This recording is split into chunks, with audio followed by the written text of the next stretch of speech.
The rain had always made her restless. Even as a child, Elena hated the way the sky would turn grey and the world would fall silent, as if it was holding its breath.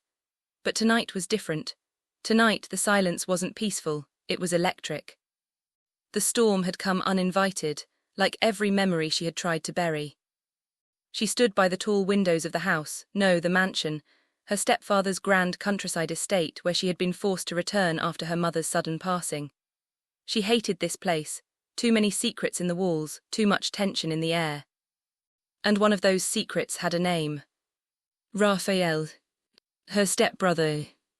She hadn't seen him in 5 years. Not since that summer when they were both 18 and stupid. Not since that night in the old pool house when they had kissed like it was forbidden fruit, then pretended nothing had happened the next day. Now he was 23, and she was back under the same roof. The rain slid down the glass, tracing the lines her eyes followed. She tried not to think about him. Tried not to remember the way his hand had gripped her waist that night, how his lips had been hungry, angry, confused, just like hers. It was a mistake, it had to be. But when she turned, she saw him standing in the hallway. Raphael. Leaning against the wall like he owned the place, like he always did. Tall, broader than she remembered. His eyes were darker now, colder, but when they landed on her, something flickered. Something dangerous. Elena, he said, just her name, but it hit her like a thunderclap. Her chest tightened, she looked away. Didn't expect you to be here. I live here, he said, stepping closer. Didn't expect you to come back. She swallowed, her throat felt dry. I didn't have a choice. They stared at each other. Lightning lit up the room, and for a second they were back in that summer, 2 kids who didn't understand the weight of what they were doing. You've changed, he said softly. So have you. Silence. The storm howled outside, but inside the real storm was brewing between them. Every unspoken word, every stolen glance, every rule they had broken, it all came back like a punch to the chest. Do you ever think about it? She asked before she could stop herself. His jaw clenched, every damn day. Her heart pounded, she took a step back but he followed, slowly, intentionally. You were just my mother's husband's son, she whispered. We weren't even real siblings. But we were told it was wrong, he said. We were told to forget it. They stood inches apart now. She could feel the heat radiating off him, the tension vibrating in the air. I tried, she whispered. I tried so hard to forget. He looked at her like she was the only thing in the world. I didn't. And then he touched her. Just her hand, just his fingers brushing hers, but it was like fire. Her breath caught, she looked up at him, and in his eyes she saw the same war she was fighting, the desire, the guilt, the need. I don't know how to be around you, she said. Then don't be around me, he said, be with me. Her lips parted, her heart screamed at her to run, but her body remembered him, remembered the way he made her feel like the only girl in the world. She should have stopped it, she should have walked away. But instead she let him pull her closer, their foreheads touching, their breath mingling. I'm not that girl anymore, she whispered. I'm not that boy either, he replied, but I never stopped wanting you. The world outside raged on, lightning, thunder, rain, but in that moment none of it mattered. Only him, only her. Only the truth they had buried too deep. And as their lips met again, soft at first, then desperate, it was clear. Desire had never died, it had only waited.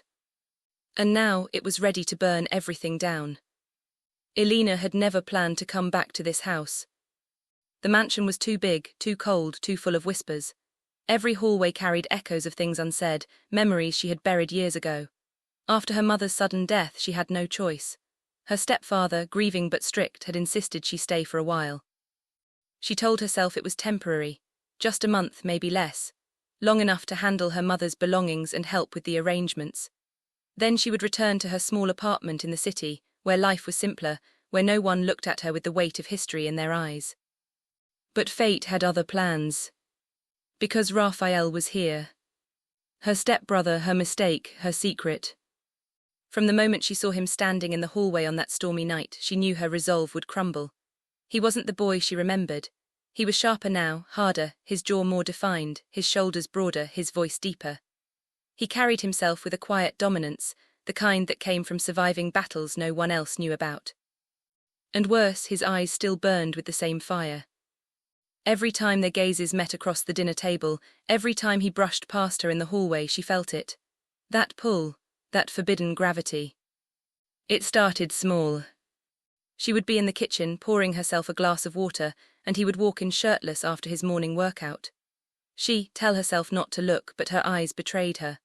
The defined lines of his chest, the way his sweat clung to his skin, every detail was a memory waiting to happen again. Other times, she'd pass by his room late at night and hear music playing. Sometimes she swore she heard him packing, restless like her. One evening, she found him in the library, sitting by the fire with a glass of whiskey. She froze at the doorway, watching the way the flames danced across his face. "You're staring," he said without looking up. Her cheeks flushed. She faltered. "You've changed a lot." His lips curved into something between a smirk and a confession. "So have you." The air thickened. She turned to leave, but his voice stopped her. "Elena." She glanced back. "Why are you really here?" Her throat tightened. "My mother just died, isn't that enough reason?" His gaze softened for a moment, but then he looked away, swirling the amber liquid in his glass. "That's not what I meant." She didn't ask what he meant, she didn't need to, she knew. Because she wasn't here just for her mother. She was here because she had unfinished business. With him. It happened 3 nights later. The storm had cleared, but the tension had not. She was in her room, tossing and turning, unable to sleep. The house was too quiet, her thoughts too loud. She got up, deciding a walk might clear her head, but as she stepped into the hallway, she saw him. Raphael. He was leaning against the wall again, as if he'd been waiting. "Couldn't sleep?" he asked. She shook her head. "You?" He shrugged. "Same." They stood in silence, the air between them heavy. "Elena," he said finally, his voice low, dangerous, "we can't keep pretending." Her breath caught. "Pretending what?" "That this thing between us doesn't exist." Her heart raced. "It's wrong." He stepped closer. "Then why does it feel so right?" She took a step back, but he followed, closing the distance until her back hit the wall. His hand came up, resting beside her head, trapping her without touching. "You think I don't remember," he whispered. "That night in the pool house, the way you looked at me, the way you begged me not to stop." Her knees weakened. "Stop it, Raphael." But his eyes burned into hers. "Tell me you don't want this and I'll stop." Her lips parted, her heart screamed for her to push him away, but her body betrayed her. Heat spread through her chest, her stomach lower. She couldn't say it, she couldn't lie. And he knew. His lips crashed against hers, hard, hungry, desperate. Years of denial erupted into one kiss that consumed them both. Her hands went to his chest, meant to push him away, but instead she pulled him closer. His tongue claimed hers, his grip on her waist fierce, as if afraid she would vanish. When they finally broke apart, gasping, she whispered, "We car." "We already did," he murmured, his forehead pressed to hers. And in that moment she knew. The line they had drawn years ago had just been erased. The next night they didn't even try to fight it. It started with another kiss, then another. Every touch ignited fire, every look screamed of the rules they were breaking. In his room with the door locked, the last barrier crumbled. Clothes fell away, skin met skin. She should have felt guilt, shame, fear. Instead, she felt alive. Every caress, every gasp, every whispered name was a rebellion against the world that told them they couldn't. When it was over, they lay tangled in sheets and sweat, the weight of what they had done pressing down on them. "This will destroy us," she whispered. "Or it will set us free," he replied. She looked at him, at the man who was once just a boy forbidden to her. And for the first time, she wondered if maybe, just maybe, breaking every rule was the only way to truly live. The next morning was different. She avoided him at breakfast, he avoided her at lunch. Their stepfather's presence only made the tension worse. But when their eyes met across the table, the truth was clear. They were addicted now, addicted to each other. And addictions always came with consequences. For days after that night, the mansion became their battlefield of silence. At breakfast, she would pretend to read the newspaper while sneaking glances at him. At dinner he would talk to their stepfather about business, but his foot would brush against hers under the table, sending fire through her veins. It was dangerous, it was forbidden, but the danger made it intoxicating. Late one evening she slipped out of her room for water. As she passed the library she felt it before she saw him, his presence, that invisible gravity that pulled her closer. "Elena," his voice came, low and husky from the shadows. She turned, and there he was, leaning against the books.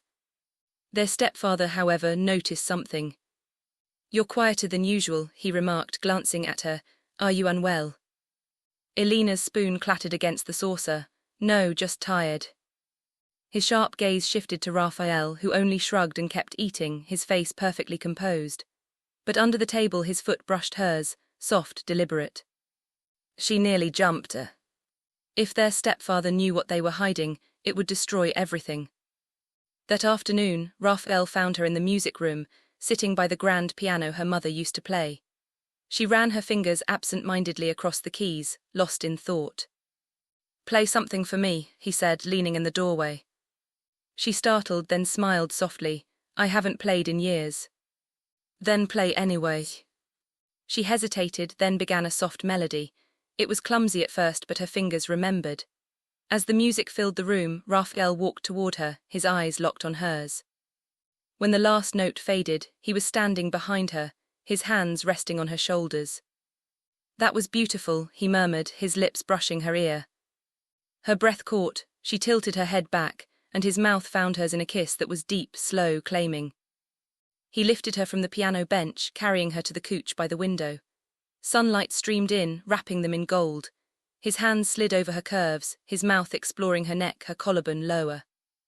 "Raphael," she gasped, clutching at his shirt. "SHH," he whispered against her skin, "I need you." And there in the daylight, with music still echoing faintly around them, they gave in again, softer this time, yet more dangerous because of the risk.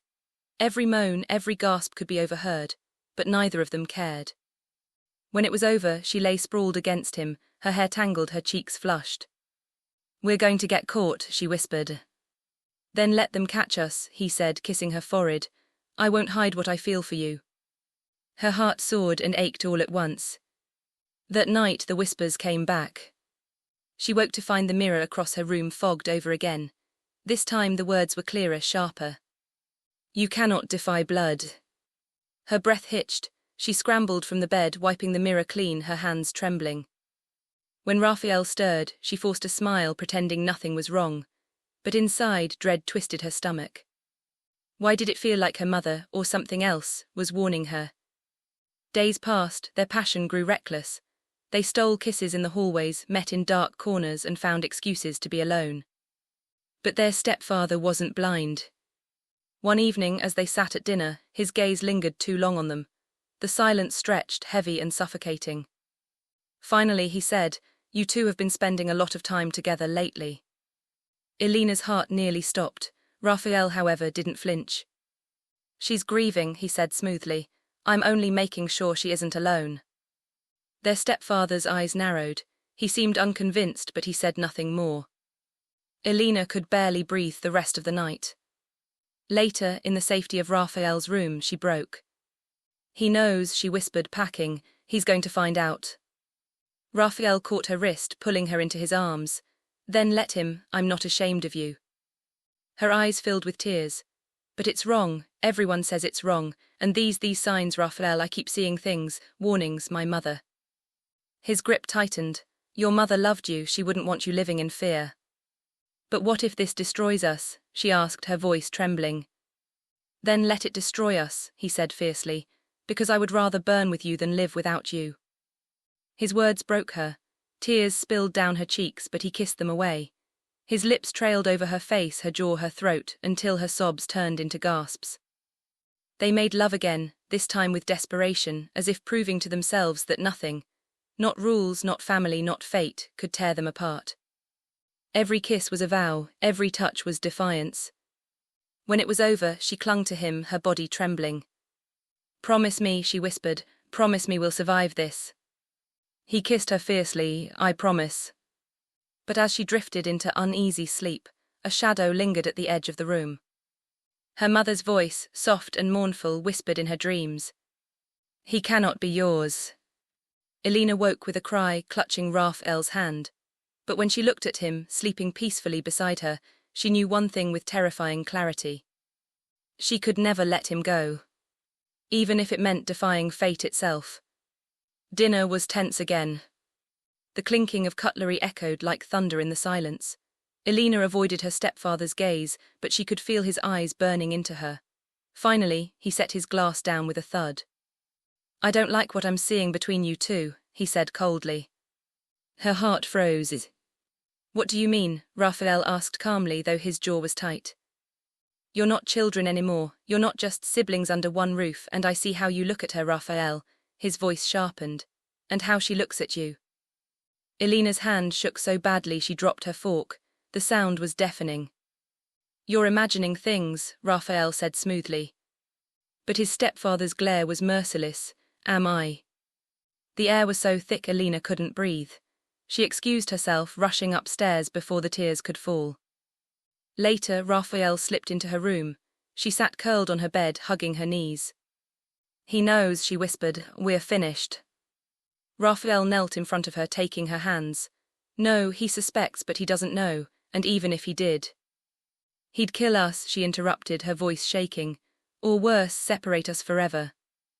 Raphael cupped her face, forcing her to meet his eyes. Elena, I don't care what he does, you are mine, do you understand? Nothing will take you away from me. Her lips trembled, then he kissed her fiercely, desperately, as if sealing the vow. She clung to him, her fear dissolving into fire. Their clothes fell away like whispers, their bodies tangled in heat and defiance. Every gasp, every kiss, every touch screamed rebellion against the world that tried to pull them apart. By the end, she lay trembling in his arms, her skin glowing with sweat, her heart racing like wildfire. If love is a sin, she whispered, then let me burn forever. Raphael's eyes darkened with fierce devotion. Then we'll burn together. But love wasn't their only companion. That night, as Elena crept to her room, she heard it, the sound of glass shattering. She froze. The mirror in the hallway had cracked from top to bottom, though no one had touched it. On its fractured surface, words bled in what looked like dark crimson. Stop. Her blood ran cold. She ran to Raphael's room, shaking. It's happening again, she whispered. The mirrors, the voices. He held her tight. It's in your head, just fear. But even his voice trembled. 2 days later, the house itself seemed to turn against them. Elena was walking down the staircase when suddenly the chandelier above trembled. With a horrific crack, one of its crystal pieces fell, shattering inches from where she stood. She screamed. Raphael rushed to her side, pulling her into his arms. Their stepfather appeared moments later, his face grim. This house is cursed, he muttered, then his gaze shifted sharply to them. Or maybe the curse is you too. Elena's stomach twisted. Did he know, did he suspect the truth? That night, Elena couldn't take it anymore. She cornered Raphael in the library, her body trembling with fear and desire all at once. Raphael, she whispered, what if it's true, what if this love is cursed, what if my mother, what if she's trying to stop us? His arms wrapped around her, pulling her against his chest. Then let her try, let the whole world try. His lips found hers, and the kiss consumed everything, fear, doubt, guilt. Her body melted into his, her mind surrendering to the fire only he could give her. Books tumbled from the shelves as he lifted her onto the table, his hands sliding over her, claiming her again and again. The ancient library walls echoed with their passion, the forbidden symphony of two souls that should have stayed apart but refused to. When it was over, she lay gasping, staring at the candlelight flickering above them. I think I love you, she whispered, her voice shaking. Raphael kissed her fiercely, like he had been waiting for those words his entire life. Then nothing else matters, he said, not curses, not fate, not even blood. The omen.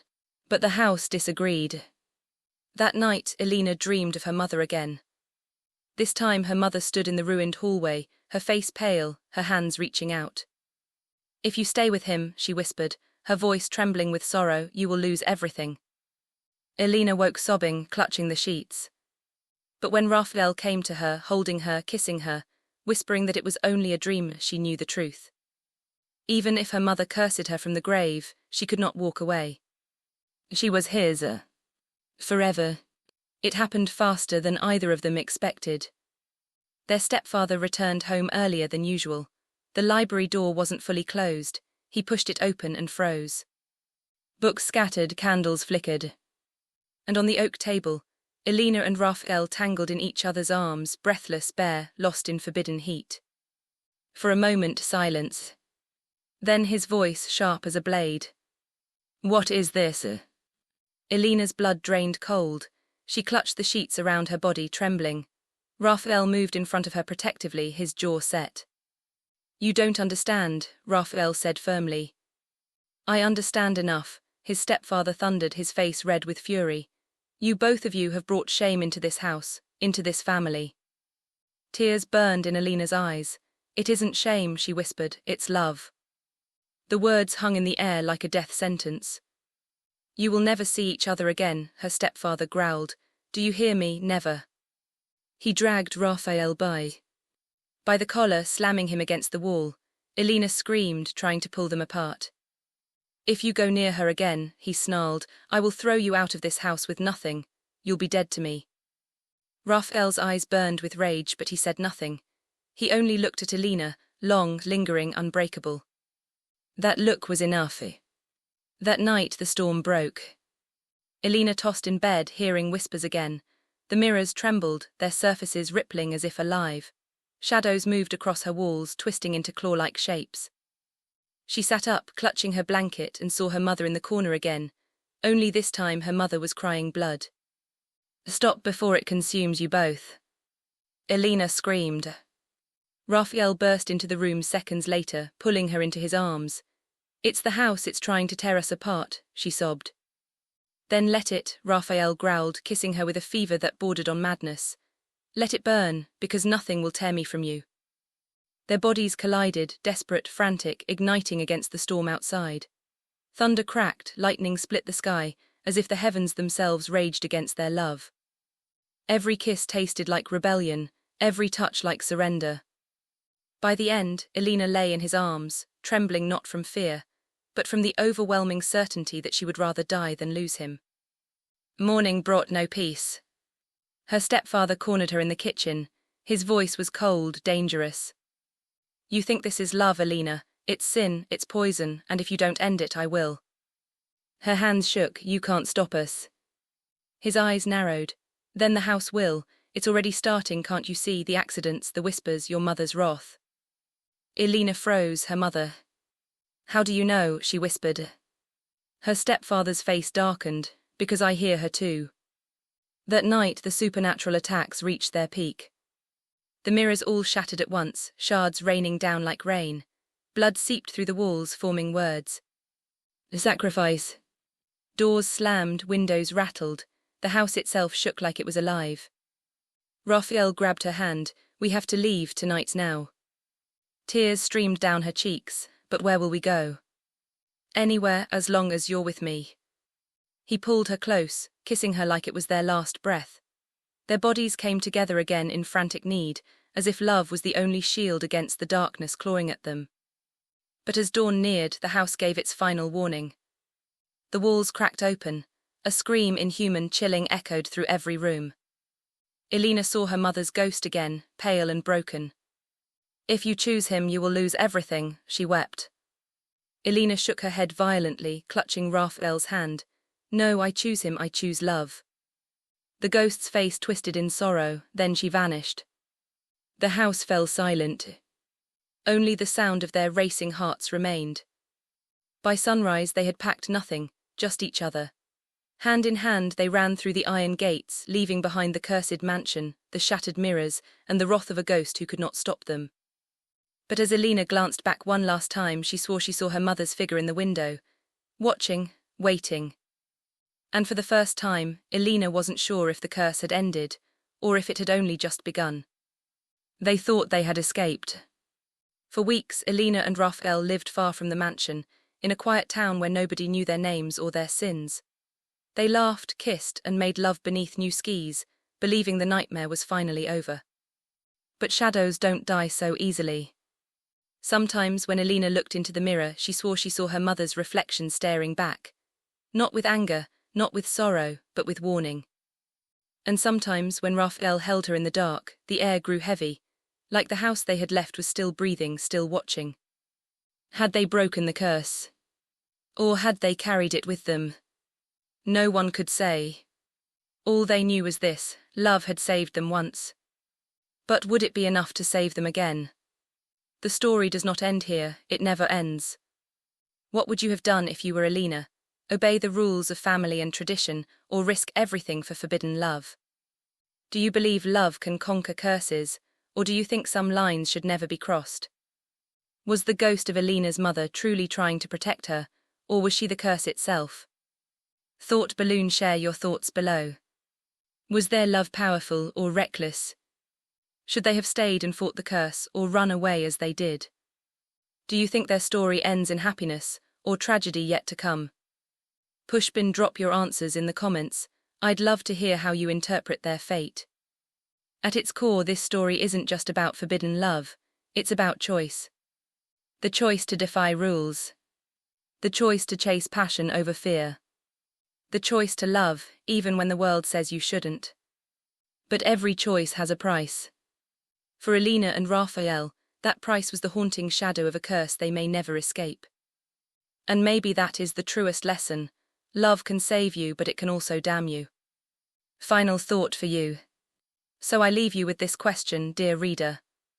Backhand index pointing right: if you had to choose between a love that burns brighter than the sun, but curses you forever, or a life that is safe, but empty, which would you choose? Think carefully. Because once you choose, there is no going back. Fire if this story left you shivering, share it. Speech balloon if you felt their passion, comment your thoughts. Red, and if you want more tales of forbidden love and dark romance, follow, like, and stay with me for the next story. Because some stories never really end. They just wait for the next heart to fall.